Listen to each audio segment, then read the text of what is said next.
Hello everyone, Jeff Elhart with Elhart Automotive Campus today, talking about good grief, grieving in a positive way. We're using this small book called Good Grief. We're talking about the 10 stages of grieving. Today is stage 3, which is we feel depressed and very lonely. This one hits home because I deal with depression as I am medically treated with depression. So it hits home with myself and of course our family as we support mental illness awareness, suicide prevention education in the Greater Holland market. So let me read. Eventually there comes a feeling of utter depression and isolation. It is as if God is no longer in his heaven, as if God does not care. It is during these days we are sure that no one else has ever grieved as we are grieving. It is true, no one has ever grieved exactly as we are grieving because no two people face even the same kind of loss in the same way. But the awful experience of being utterly depressed and isolated is a universal phenomenon.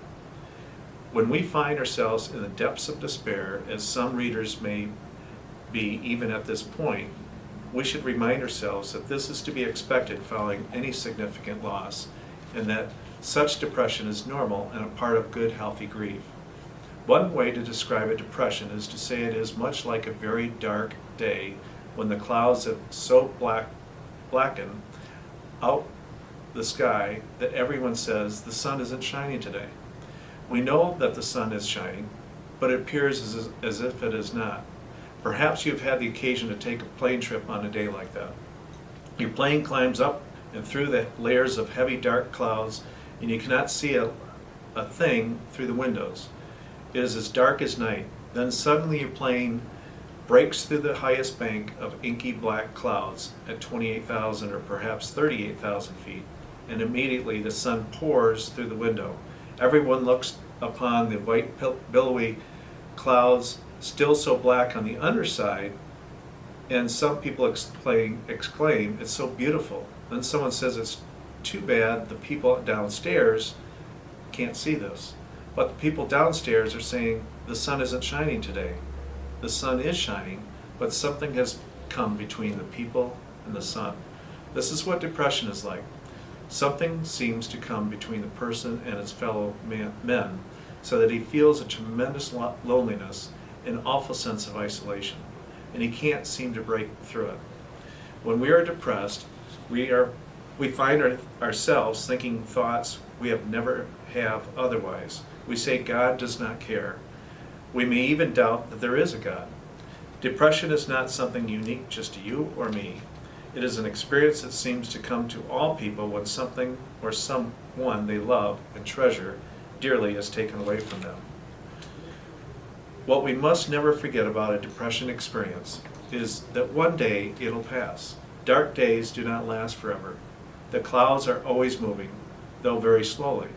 The person in the midst of a depression is certain, of course, that the clouds are not moving. He is convinced that this is a state in which he will remain the rest of his life. Any attempt to try to convince him otherwise is useless. However, the experience of people through the centuries have been that the dark clouds of depression are moving. They do pass. One of the most helpful things we can do for a friend at such a time is to stand by that friend in quiet confidence and assure him or her that this too shall pass. The friend will not believe us at first and will tell us we do not know what we are talking about. We may even be asked to leave. But the friend usually does not mean it. Once it is realized that our concern is genuine, then the quiet assertion of our own confidence of God's continuing care and concern will assist tremendously in the friend's recovery. For some people, the clouds roll away seemingly all at once. Something happens within them, or some important event triggers a movement toward the next stage of grief. For others, it takes longer, stretching the weeks into months. Such people can be immeasurably helped by the constant, consistent concern of those who really care about them. So that is the stage 3 of depression. Know that the dark clouds are moving and they won't stay there forever. Tomorrow we'll touch on stage 4. Thank you for listening.